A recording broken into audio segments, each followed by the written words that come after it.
Се враќаме назад во студиото на МТМ телевизија. Продолжуваме со нашата емисија. Со мене денеска во студиото е староновиот градоначалник на општина Карпош, господин Стивчо Јакимовски. Добар ден и добро ни дојдовте во студиото. Добар ден. Ова ни е прво наше заедничко гостување откако завршија локалните избори и една убава можност да ги сумираме впечатоците. На самиот почеток би сакала да ве запрашам, беше ли тешко да се победи во општина Карпош, со оглед на тоа што навистина се водеше жестока битка со тројца навистина квалитетни кандидати? Па, добро, јас за секој избори добро се подготвувам. Мислам дека имав добра стратегија, дека резултатите кои што беа претходно направени дека беа видливи, како и понудата, односно проектите кои што ги предложив за наредниве 4 години, мислам дека беа клучни и вербата на граѓаните дека она што јас ќе го ветам дека може да биде направено, сето тоа придонесе да однесам убедлива победа на овие избори, иако без поддршка на матичната партија. Така, она што е многу интересно и што секако заслужува на коментар е дека имавте навистина на богата кампања со многу најавени проекти. Почнавте ли веќе да реализирате некои од овие проекти? Се запативте ли со работа? Па искрен да бидам, веќе улиците, тротоарите готови да не ги спомнуваме. Ние сега работиме со проекти кои што веќе имавме распишани и завршени тендери. Значи, додека не завршат изборите секаде, вклучувајќи, значи, гледате, се прегласува во Ѓорче Петров, во аеродром и така натаму, значи, додека не заврши изборниот надпревар било каде во Република Македонија, ние не можеме да објавиме нови тендери, затоа работиме со тендери кои што веќе сме ги завршиле. Тоа е асфалтирање на повеќе улици, како што рековме, улицата Мокра, Кораб, улицата Трифон Пановски во Карпош 3, ново проектираната улица Петар Чурлев во Влае, Белишка исто така во Влае, значи продолжуваме со реконструкција на улиците, паркинг плац правиме на улица Братворцка, во Нерези работиме исто така паркинзи, внесуваме во цевки еден одводен канал во Козле населба Кошумница, така да, значи веќе се пробудивме од зимскиот сон. Така, она што е ваш адут, може ли ни кажете кој е најголемиот ваш адут и што мислите дека ви донесе победа на овие избори? Кој од овие сите најавени проекти мислите дека ги донесе најголем број од гласовите од граѓаните? Па добро, ја не можам некој посебно да издвојам, но мислам дека сепак се работи за комплекс. Понудата за гасификацијата, понудата за волја на вистината, сите граничаници ветуваа гасификација, меѓутоа прашање граѓаните на кој веруваат дека тоа може да го направи. Натаму реконструкцијата на крововите, бесплатните ужинки, бесплатните екскурзии, бесплатните градинки, грижата за старите лица, битката за отварање на нови работни места, мислам дека и тоа беше едно од пресудните работи, затоа што веруете, јас сум бил на функции подолго време, значи прво 3 години градоначалник, па 3 години министер, па сега 4 години началник.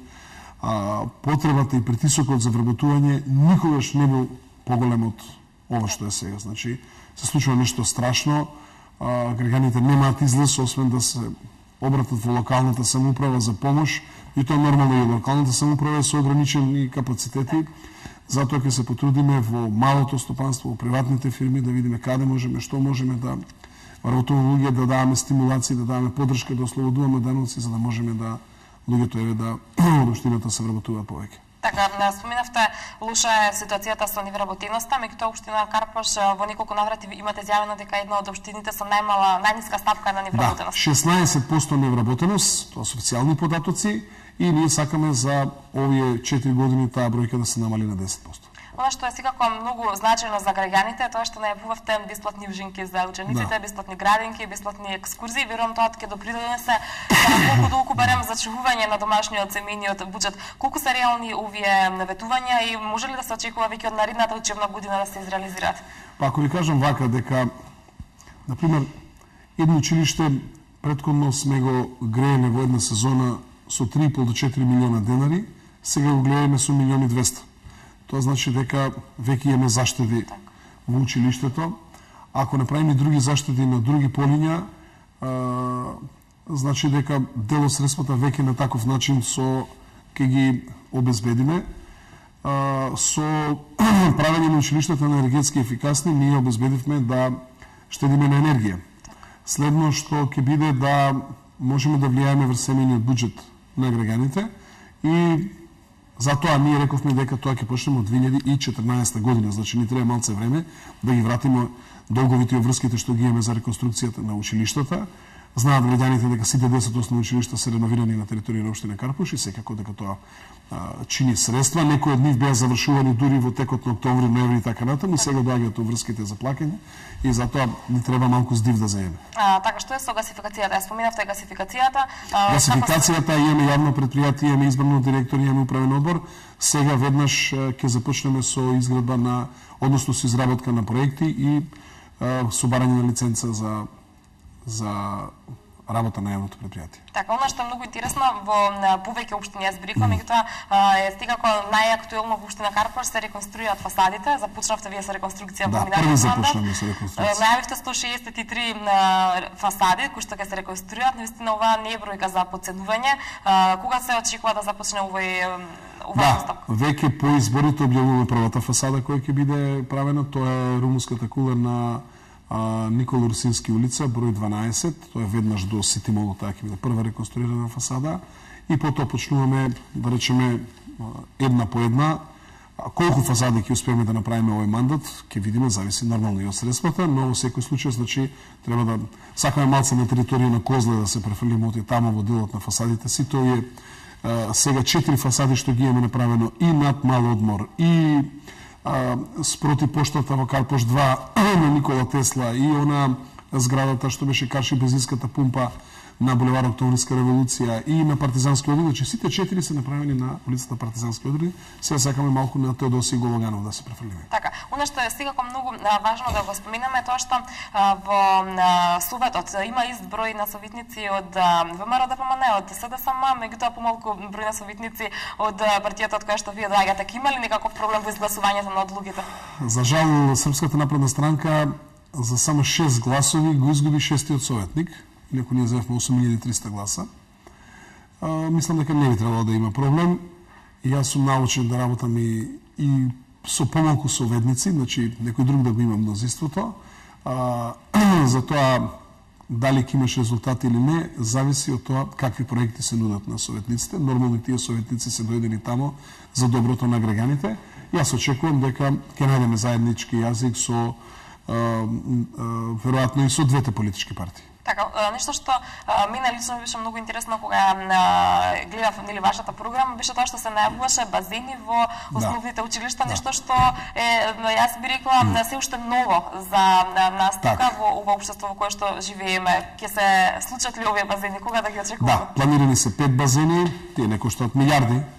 Еден базен кошта отприлика околу 200.000 евра. Тие ќе бидат 25 на 12, значи тоа ќе бидат базени за ученици, за да може да се учат да пливаат и така натаму. Сето тоа ќе биде направено. Нешто што вие не го понудивте во вашата изборна програма, меѓутоа многу често го слушавме од вашиот против кандидат, тоа беше легализација на оние тераси кои што се заградуваат, нели се... Да, за 1 евро. Така, за 1 евро. Тоа е законски невозможно, тоа беше обично лага во текот на изборната кампања. Јас со такви работи никогаш не се сложам, но сакам јавно да кажам дека со министерот Јана Киевски веќе договоривме да поднесеме амандман на измени и дополнување на законот за легализација на дивоградбите, дека тој амандман ќе биде, односно дополнување ќе биде прифатено од страна на владата и ќе биде легализацијата свршена по 1 евро, така да граѓаните да бидат спокојни. Ме интересира кога се сретнувате со граѓаните сега откако завршија локалните избори, колку често знаат да ви дадат поддршка, меѓутоа од друга страна и по некоја критика, дали имате никаква сугестија од нивна страна на што најмногу да посветите внимание? Искам да бидам многу малку има критики од граѓаните, објективен сакам да бидам. Нормално. Има сега граѓаните веќе го подигаат стандардот. Например, да ви кажам, Жданец е целиот реконструиран, значи улици, тротоари, радници, осветлување и така натаму. Сега граѓаните велат дали може едно комбе да ни пуштите за да не одиме пеши и така натаму. Значи се менуваат стандардите. Ако ви кажам дека за овој мандат Јас имам преку 750 нови сијалични места. Значи, нови, не замене на сијалици, тоа си е редовна работа. Значи, нови сијалични места преку 750 и non-stop има барање, чекайте, ке паркингот не смета, не е темно, ај овде не е малку темно. Значи, луѓето нормално е да кога ќе ги решиме улиците, кога ќе ги решиме тротоарите, кога ќе ги решиме фекалните, атмосферските канализации, да имат нови барања. Веќе граѓаните сакаат сите светилки да им светат. Значи, не поднесуваат да не им свети некоја светилка. Иако, да речеме, од соседните светилки има светло кое што не е црна темница како што некогаш било, меѓутоа граѓаните веќе си сакаат, се подига стандардот и нормално очекувањето од локалната самоуправа се подига и мене тоа ми е драго што така граѓаните реагираат. Например, одржувањето на зеленилото, ние граѓаните забораваат дека по метро имаше висока трева, ние општината Карпош ја косиме тревата. И ако треба тоа градот Скопје паркови зеленило. Сега пак граѓаните велат, ама зашто не полевате? Значи, не е доволно само се окоси тревата. Граѓаните си барат, сакат да биде зелено, сакат да биде убаво да се полева и така натаму. Сега кога сме веќе кај зеленилото, можеме да забележиме дека има навистина шарено лико зеленило на територијата на општина Карпош.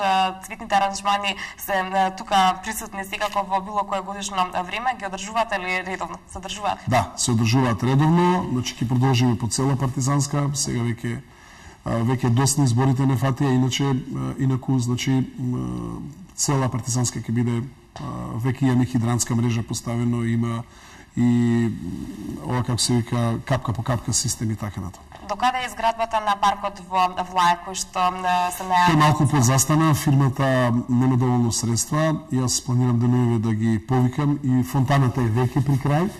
Јутоа за фонтаната одлучивме да направиме една измена. Наместо тоа решение да имаме едно современо уметничко дело кое ќе биде творба на нашиот академик Ченерски. И тој ќе символизира една сирена која што излегува од школка.